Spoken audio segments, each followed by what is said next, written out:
Halo teman-teman, salam rahayu semua. Teman-teman apa kabar? Semoga semua bahagia ya.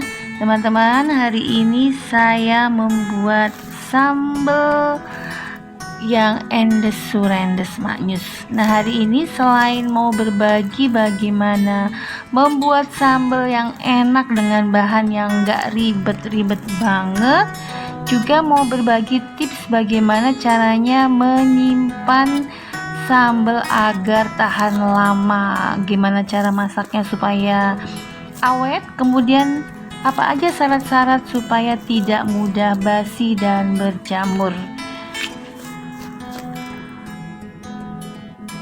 Nah teman-teman, untuk di awal Mbak Midut akan membuat resep sambelnya, kemudian di akhir akan berbagi tips cara penyimpanannya. Nah, untuk teman-teman yang request semoga suka, dan teman-teman yang ingin memulai usaha jualan sambal online, video ini semoga bisa menjadi salah satu inspirasi. Selamat mengikuti sambal enak dan tips trik menyimpan awet. Pertama bahannya saya membuat sambalnya dulu. Ini adalah 500 gram cabai campur. Ini rawit merah, rawit hijau, dan cabai merah. Sudah dicuci bersih dan ditiriskan ya. Ini tips pertamanya ya. Jadi bahannya juga harus sudah minim air. Kemudian saya menggunakan bahan lain yaitu 100 gram bawang putih, 100 gram bawang merah yang sudah saya iris-iris, kemudian 50 gram terasi yang endes yang teman-teman punya, dan 250 gram tomat. Nih saya kasih contoh ya, kalau masaknya sambal pakai tomat biar awet nanti gimana cara perlakuannya. Nah langsung saja. Pertama saya langsung haluskan dulu mentah-mentah semua sambelnya, semua cabenya. Ini saya tambahkan dengan 100 ml minyak, kemudian saya haluskan dengan magic chopper kesayangan Mitoshiba CH200 yang bandel banget. Setelah itu saya siapkan minyak. Saya akan menggunakan kurang lebih 300 ml minyak. Ini saya tuang sebagian udah dipakai untuk menggiling sambal. Nah ini saya tambahkan bahan lain. Setelah minyaknya panas, saya masukkan 3 batang serai yang sudah saya iris tipis-tipis bagian mudanya saja. Setelah serainya mulai layu, baru saya masukkan bawang putih disusul dengan bawang merah. Nah 3 bahan ini bersama-sama kita goreng sampai harum.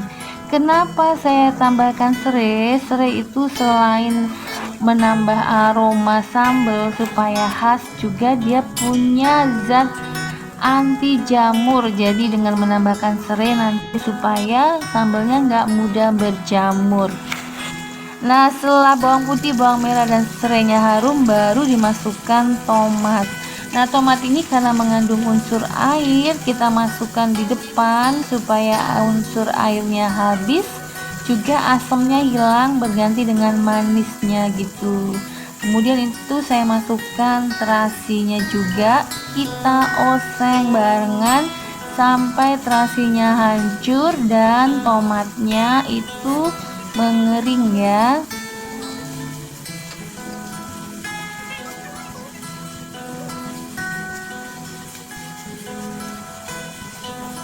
Nah ini udah mulai mengering tomatnya, kulitnya juga ya udah kelihatan mengkerut kering. Tomat ini memberi rasa gurih ya teman-teman, apalagi ketemu dengan bawang putih, bawang merah ya. Nah ini udah mulai menguning semua, cabai, bawang, tomatnya juga. Nah udah harum banget, enak, jangan sampai gosong. Baru kita masukkan cabai yang sudah kita giling tadi ya.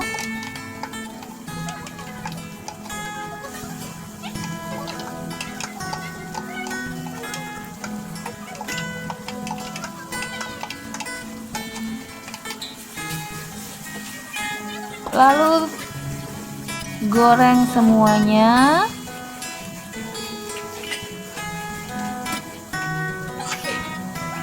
Nah, ini kita goreng sampai langunya hilang ya, apalagi saya menggunakan cabai hijau kecil tuh ya, rawit hijau, dan cabai merah tuh cenderung lebih langu dibanding rawit merah.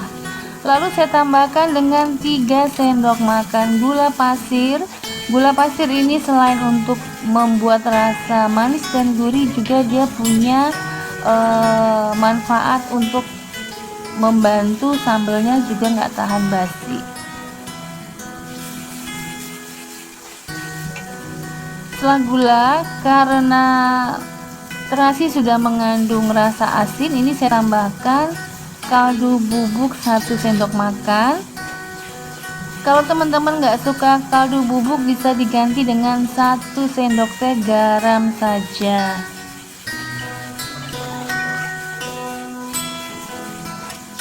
Nah, nanti karena terasi itu beda merek, beda tingkat keasinan atau rasanya, teman-teman menambahkan kaldu bubuk atau garamnya di akhir ya, setelah dicobain dulu.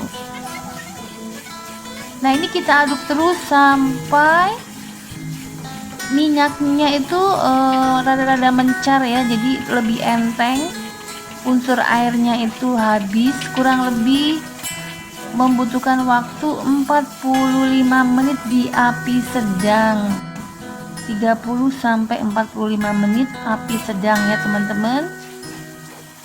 Nah, ini udah mau mateng, minyaknya udah mencar, kita matikan kompornya.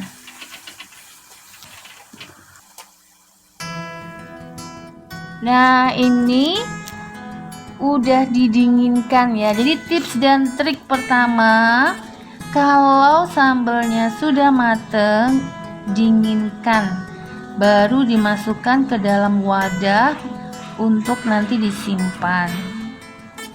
Setelah dingin, juga yang kedua harus benar-benar bebas air ya teman-teman.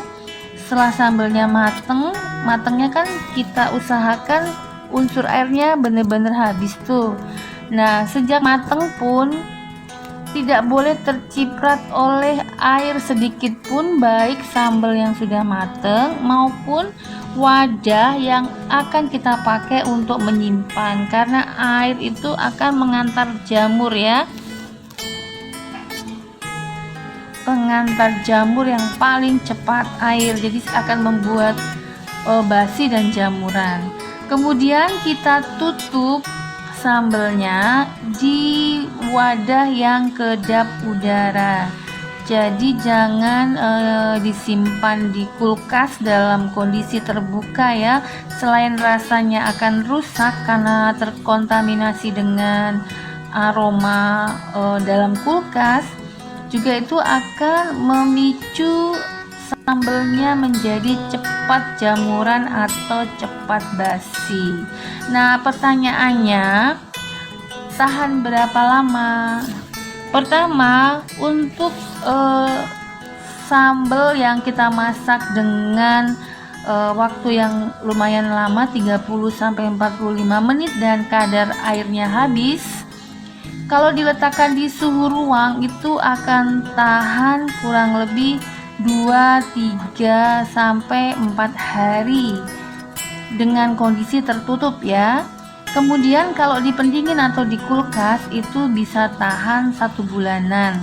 Kalau di freezer itu bisa tahan 6 bulan. Nah, tapi sebaiknya sih jangan lama-lama ya, karena walaupun tidak jamuran atau tidak basi, kalau lama tuh rasanya rada-rada bergeser sedikit ya teman-teman. Nah teman-teman, itulah tadi bagaimana cara membuat sambal dan menyimpannya untuk konsumsi sendiri. Nah, kalau teman-teman tertarik untuk jualan, itu bisa dilihat di video-video lain yang Mbok Minut sudah pernah buat sebelumnya ya, khusus untuk sambal yang akan dijual secara online. Atau kapan-kapan boleh kita perbaharui dengan membuat video baru ya teman-teman, tunggu. Di lain video akan Mbak Midut buatkan untuk seri terbarunya. Teman-teman, demikian video kali ini. Semoga teman-teman suka. Sampai ketemu lagi di video lainnya. Terima kasih. Salam kuliner Maknyus.